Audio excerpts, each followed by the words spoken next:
The assassin.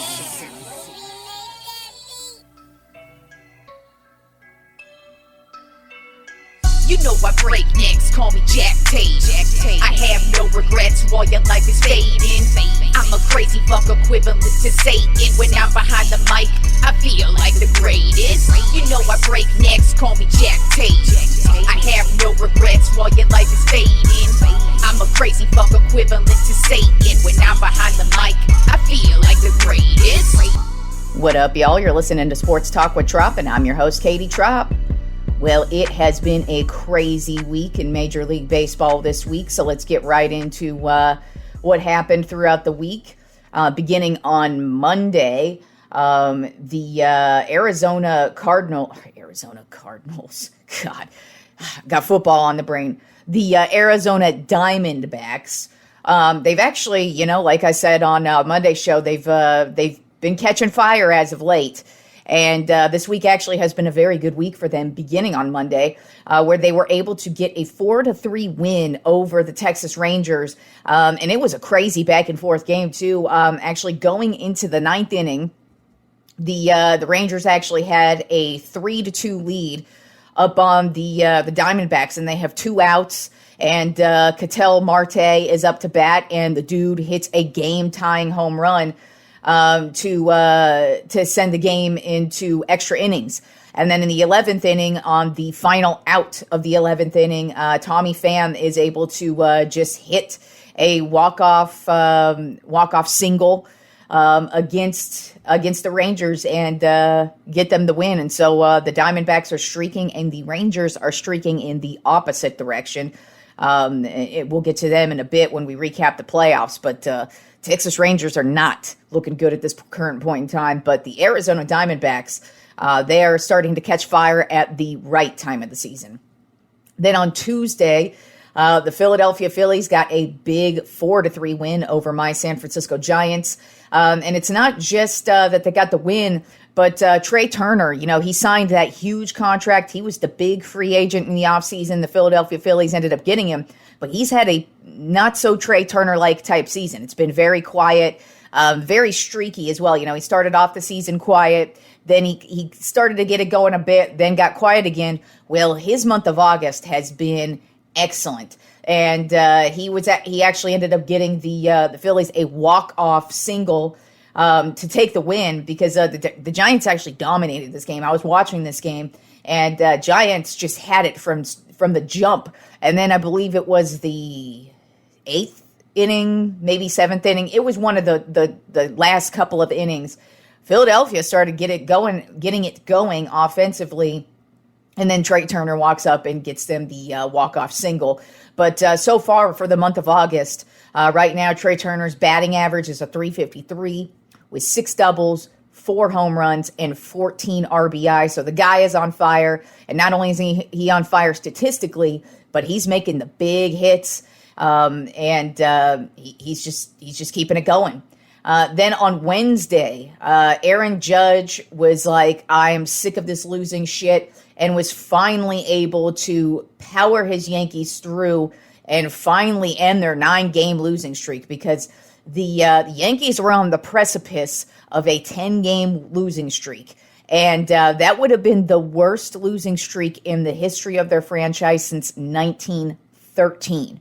So that's how damn good the Yankees have been, but that's how shitty they are this year.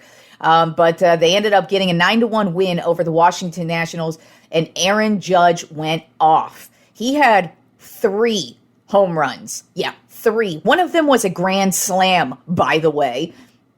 But that's the first 3 home run game he's ever had in his career. He ended up with 6 RBI that night as well, which is also a career high for him as well. So he really wanted that win, and the Yankees were able to get it. Unfortunately, the following night they lost. But also on Wednesday, we got the unfortunate news that Shohei Ohtani, he was pitching against the Cincinnati Reds, and ended up tearing his UCL. He was removed from the game, I believe, in the first or the second inning from pitching. And unfortunately, they're getting a second opinion on whether or not he's going to need the dreaded Tommy John surgery. He is still hitting because he's just the DH, so he doesn't have to really do any throwing or anything. But what does suck, at least for him, is that he's set to hit the free agent market this offseason.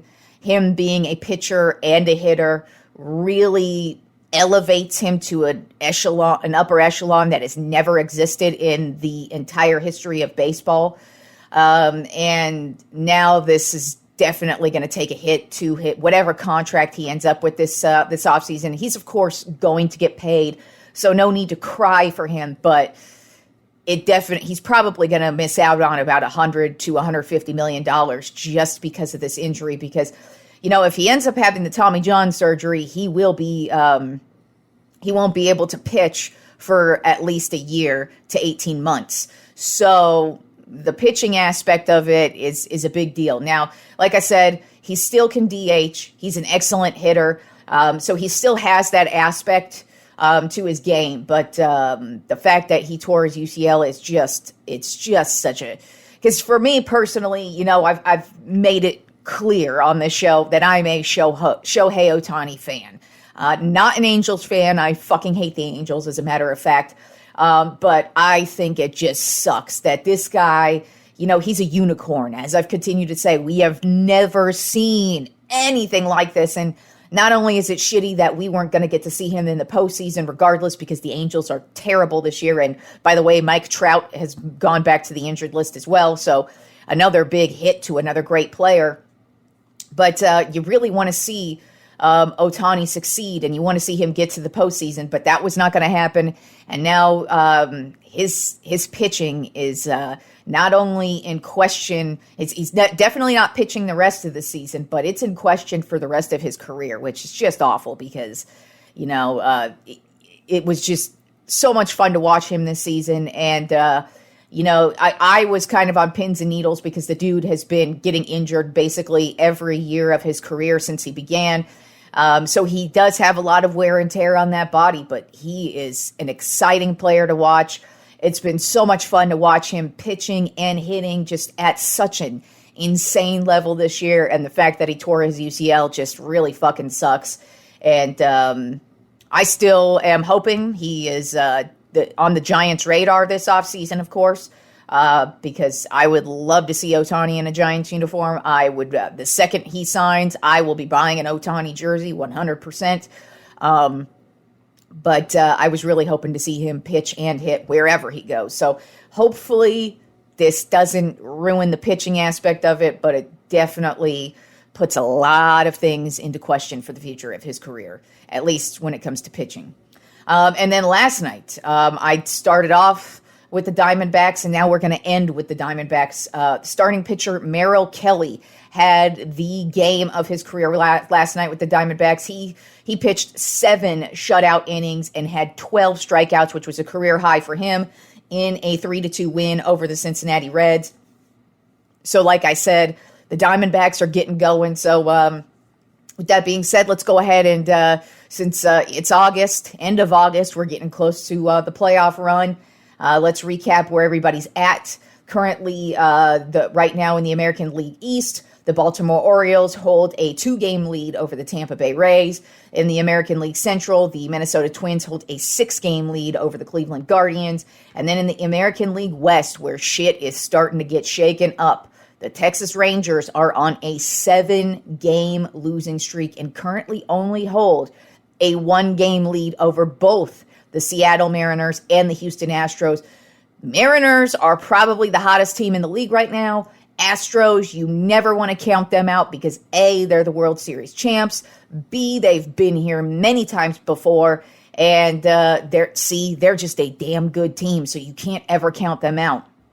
And they're starting to get it going offensively. Also, something I haven't mentioned yet, but happened while I was on vacation, is they got Justin Verlander back. And the dude is pitching solid since he's been traded back to them. So the Texas Rangers better be scared right now because they are slowly losing grip on that division. But fear not for them, because they would still be in wild card contention. Right now, the top American League wild card teams are the Tampa Bay Rays, the Seattle Mariners, and the Houston Astros, with the Toronto Blue Jays with only a game and a half out. And then the Boston Red Sox are 3.5 games out of the wild card. Then the National League East, of course, the Atlanta Braves have pretty much already taken this division. They right now currently hold a 13.5 game lead over the Philadelphia Phillies. In the National League Central right now, the Milwaukee Brewers hold a 3-game lead over the Chicago Cubs. And then the National League West, the Los Angeles Dodgers have a 12-game lead over the Arizona Diamondbacks. So I kind of feel like the National League East and National League West are on lockdown. And then in the wild card right now, the top teams are the Philadelphia Phillies, the Chicago Cubs, and the Arizona Diamondbacks, with the San Francisco Giants and the Cincinnati Reds only a half game back. And then the Miami Marlins are 2 games back. So I feel like the wild card in both leagues, the AL and the NL, are both up for grabs. I feel like any number of teams can shift around. And then, like I said, the National League East, the National League West are pretty much won by the Braves and the Dodgers at this point. I mean, it's really going to take a miracle and a huge collapse for any team to really take over those divisions. But the wild card in both of the leagues right now are just extremely close. And like I said, we're midway through August. So we're getting there with the baseball playoffs. They are right around the corner, and we're going to see a lot of teams make some big runs. And I wouldn't be shocked if we see a team just completely fall apart and lose grip. And right now, that seems to be the Texas Rangers, but that could change on a dime. All right, and so since we are getting closer and closer and closer to football season. I already did my NFC and AFC East predictions on Monday's show. So today we're going to do the NFC and AFC West predictions on the show. So let's begin with the NFC West and how I think things are going to shake up in this division. I think it's pretty much going to be business as usual between the Rams and the 49ers. I feel like those are the two best teams in this division, whereas Arizona and Seattle, they're just kind of up in the air. So I do think the Los Angeles Rams are going to win this division. Like I said, I do think it's going to be a close battle between them and the Niners, but I think the Rams are going to get the better of the Niners this year, and I think they're going to win the division at 11-6. I just think they're going to get back to form this year. I kind of feel like last year they were riding off of the high of that Super Bowl win. And, they were just kind of coming off of a big Super Bowl hangover. Plus, they lost their offensive line. They had to suffer through a bunch of injuries last year. And I just kind of feel like the Rams are still a good team. And I think they're going to get back to form this year and be one of the top teams in the NFC. They still have questions at offensive line and also the running back position. So we'll see how that turns out. They did trade away Jalen Ramsey in the offseason, so we'll see if that has an effect on them defensively. But I still think they're a solid and good team, and I think they're going to win the NFC West this year. Then coming in second place, I think is going to be the San Francisco 49ers. Like I said, I feel like it's going to be a battle between them and the Rams, and I just think the Rams will get the better of them in the end. But I've got the 49ers finishing with a 10-7 record this year. The good thing for them this year, they know who their quarterback is going in at the start of the season. Brock Purdy, I kind of feel like we all knew he was going to be the starting quarterback just with the way he finished the season last year. You could tell he has the respect of all the veterans. I feel like between all of the quarterbacks on their roster, he definitely has the better intangibles. He just looks like a quarterback, whereas Trey Lance, I've been questioning whether or not the dude's going to be good or not. Basically, since they drafted him, I always thought that was a mistake. And then, of course, you've got Sam Darnold, who's bounced around the league now. He did have a great preseason, but that's only preseason. I'm not one of those people who really even takes much into account when it comes to preseason. But he ended up winning the second position in the quarterback ranks. So Trey Lance could potentially be getting traded here at some point soon. But to me, it was obvious that Brock Purdy not only should have been the quarterback coming into the offseason, but we knew it was happening as training camp wore on. Then he played in his preseason game last week and looked pretty solid. So I do think the 49ers are just going to be their same typical team where they're going to be really good. They've got a lot of damn good players at a lot of different positions. But I do think they're in a difficult division, and that's what I feel like is going to wear them down a bit record-wise. Also of note, which is very odd to me that you're not hearing a lot of news about this, but their standout defensive end, Nick Bosa, coming off of one of the most dominating defensive seasons ever, he's currently holding out. Who knows how long his holdout's going to last? We don't know if he's going to play week 1 or if he's just going to keep on holding out all the way to the end. I expect him to get paid, by the way. It's just a matter of, all the contract negotiations. But it's weird that nobody's really mentioned it. I actually just kind of found out about this when I was doing research on the teams, and I was like, wow, that's a big deal. It's a big distraction. Holdouts are always a distraction. But Nick Bosa is a beast, and I don't feel like the Niners are going to be as good if they don't have him at defensive end. Then finishing in third place in the NFC West, I have the Arizona Cardinals. I have them finishing at 7-10 this season. I don't believe in Kyler Murray. I've always kind of felt like he's just a diva type of crybaby. They don't really have much at wide receiver. Their defense is pretty terrible, if you ask me. If you look at that roster, you're like, who the fuck is this? So I just think overall the Arizona Cardinals are just going to be flat out terrible, and that's about all I have to say about them.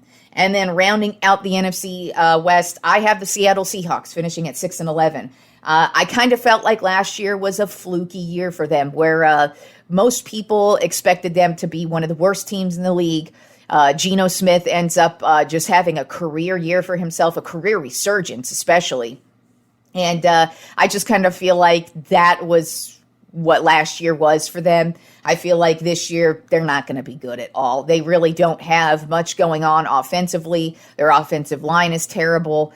They do have a couple of good receivers. But outside of that, I question pretty much everything about their offense. They do have some good, solid defenders, but I really don't believe in the Seattle Seahawks at all this year, and I don't think they're going to be a good team at all. So moving on to the AFC West, which I feel is definitely going to end up being one of the best divisions in football. I feel like all 4 teams have the potential to be playoff bound.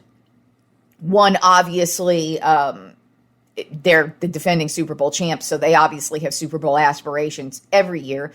But I feel like 2 of the other teams definitely have the potential to make a playoff run. And then one, I just kind of feel like is just going to be just the circumstances of being in such a tough division. I think they're just going to get beat up, and they're going to end up at the bottom just because the division's so good. So let's start it off with who I think is going to win the division.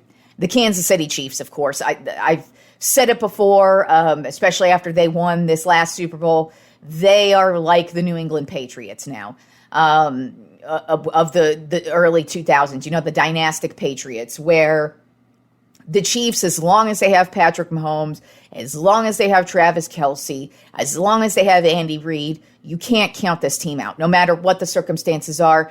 Last year, they rode on the back of Patrick Mahomes, and he was happy to take that burden. He had an MVP season. The offensive line is back to protecting him. And then he just takes advantage of, having the greatness that is Travis Kelce, and then just having a bunch of other guys in the backfield and at the wide receiver position who may not be the best, but they know how to make decent enough plays to at least get the job done. And then the defense, while it's nothing to brag about, they're still pretty damn good. Now, the only problem for the Chiefs this offseason has been Chris Jones, their defensive tackle. He is currently holding out for more money. And who knows how long he's going to hold out. He is stating he's going to hold out to week 8, which he could do. But who knows? He might get a new contract. But I feel like that's the only dark cloud that's been hanging over the Chiefs. But the Chiefs, they're the defending champs. I have them going at 13-4 this year, just because I'm the type of person where when I'm making predictions, I never predict somebody's going undefeated, and it's always difficult for me to predict you're only going to lose 1 or 2 games, especially now that they play 17 games total in the season, and it's 18 weeks now. So I do have the Chiefs going 13-4, but I still think they're going to be one of the best teams in the league. I still think they're going to be competing for a Super Bowl, and like I said, you can't ever count them out unless, Mahomes gets injured. But even if Travis Kelce were to get injured, as long as they have Mahomes, I feel like this team is going to be one of the most dominant teams until proven otherwise. Then finishing in second place in the AFC West, I have the Los Angeles Chargers. I have them finishing 11-6 on the season. The thing with the Chargers, overall, they have a good team. But the thing with the Chargers is, can they take it to the next level? That's basically been the Chargers' mantra basically since their existence when they used to be the San Diego Chargers. They've had some really damn good teams. They've been to the Super Bowl before, got their asses beat, but they've been there before. But they've always been that team where they're just right there on the precipice, and then once the playoffs hit, or hell, even towards the end of the season, they're just unable to make it there. So Justin Herbert, he signed a contract extension this offseason, so he is now currently the highest paid quarterback in the league, highest paid player in the league. So he has a lot on his shoulders. This team has to succeed this year. I do think they're going to take it to the next level, at least as a playoff team, but I don't know if I believe in them as a Super Bowl bound team. I'm going to have to see what they've got on the field this year. Also of note, Austin Eckler's their standout running back, who is a huge part of this offense, is also holding out for another contract. Who knows? We don't know what's going to happen. If he plays, they're going to be solid. If he doesn't play, I do think that's going to affect them offensively, especially. And so we'll see what happens with them this season. But the big question with the Chargers is always the question we have when the Chargers are a good team coming into the season. And that is, are they ready to take the next step and move to the next level with the Kansas City Chiefs? So we'll see. I do have expectations for them to be pretty good this year, but I would not be shocked if they fall flat on their face and don't make it to the postseason. Then I have the Denver Broncos finishing in third place in the AFC West. I have them finishing with a 10-7 record. So I do have them improving over last year. I feel like no matter what, the addition of Sean Payton as your coach definitely makes this team much, much better. We all know Sean Payton teams are very well coached teams. But I just kind of feel like the fact that they're in such difficult division does not play well for them. I do expect Russell Wilson to bounce back this year and be much better than he was last year. But there are still questions with the offensive line. There are still questions with their backfield. And there are a lot of questions with their wide receivers, because even now Jerry Jeudy may be out the first couple of weeks with a hamstring injury that he suffered the other day. So offensively, I feel like they're going to have some struggles. Defensively, I feel like they're going to be pretty good. And I just feel like I said, the addition of Sean Payton at coach is going to make them a better team. Overall, I definitely think they're still going to have their struggles. Like I said, the fact that they're in this difficult division, it plays a part into why they may potentially miss the playoffs. But I do think they're going to be a much improved team and a better team than they were last year. And then rounding out the AFC West, I have the Las Vegas Raiders. I think they're going to go 6-11 this year. I think moving on from Derek Carr, I feel like it had to be done. He had spent his time there. He was a very loyal Raider, but it just didn't work out. So the fact that they moved on from him, I don't have a problem with. Now, moving on from him to Jimmy G, I don't know. Jimmy G is a hot ass motherfucker, but the dude is a China doll and he gets injured all the fucking time. So we'll see what happens. He actually already started off the season with a foot injury. He did pass his physical and he's expected to be a full go for week 1, but we'll see if he makes it throughout the entire season. That's always a question with him. Also, another big deal for the Raiders right now is their star running back, Josh Jacobs. He's holding out, looking for a new deal. So we'll see how long his holdout lasts, but he's a huge part of their offense. And then, of course, you've got Devontae Adams, who is the shining star on this offense. So Jimmy G is set at the wide receiver position. But he's definitely going to need Josh Jacobs back there because Josh Jacobs not only is great at just in the ground attack, but he is a nice weapon to have in the open field as well. And then defensively, they did pick up Marcus Peters in the offseason, so I think that's an improvement. But I still think there's a lot of questions just overall with this Las Vegas Raiders team. So I don't expect them to be a really good team at all. And I kind of feel like if they were in a different division, they would get a few more wins. But since they are in the toughest division in football, I feel like they're going to be getting beat up. I feel like they could cause a couple of upsets throughout the season, but I just kind of feel like the Raiders are going to be the Raiders, as they always are. Typical losers. So those are the NFC and AFC West predictions I have for the upcoming season. So on Monday's show, I will go ahead and do the NFC and AFC North teams. And then next Friday, I will do the NFC and AFC South teams. And then we'll get to my playoff predictions and ultimately who I think is going to win it all by the time we begin week 1 of the NFL season. So I hope you all enjoy the weekend of sports. I know fantasy football leagues are starting to get drafting. I had my first fantasy football draft earlier in the week. I have one this weekend, and then I have another one next weekend. So good luck to all of you if you participate in fantasy football as well. If you don't, well, then you don't care about what I just said, and go fuck yourself, because you should be playing some fantasy football. It's pretty fun, actually. But anyways, so if you are... if you got a draft coming up this weekend or next weekend, good luck to you. And like I said, enjoy the weekend of sports, and I will talk to you all on Monday.